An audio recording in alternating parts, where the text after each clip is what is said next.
अस्सलाम वालेकुम।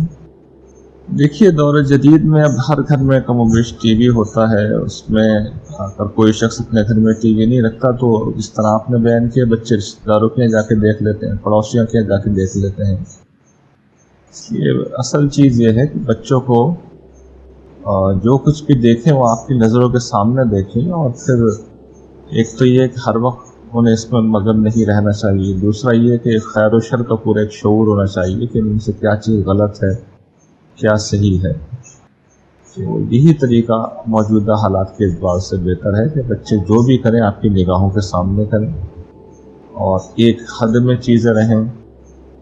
आप उनसे मुकालमा करके उन्हें बताएं कि क्या चीज़ गलत है, क्या सही है। इसलिए कि बच्चों को कल बड़े होना है। इनको बहरहाल इस दुनिया में अब इंटरनेट भी है, यहाँ पे टीवी भी बहरहाल उनकी ज़िंदगी में आएगा। तो अब जजीरा आप अलग नहीं बना सकती, आपको तो इसी समंदर में रहना है। और उसके लिए बच्चों को फिर तैयार करना चाहिए उनसे गुफ्तगू करने के लिए। गुफ्तगू करेंगे तो इंशाअल्लाह मामला बेहतर होंगे। और उनके लिए दुआ करते रहें। अल्लाह ताला आप पे और हम सब पे रहम फरमाए और हमारी औलादों को हमारी आंखों की ठंडक और दिल का सुकून बनाए। आमीन।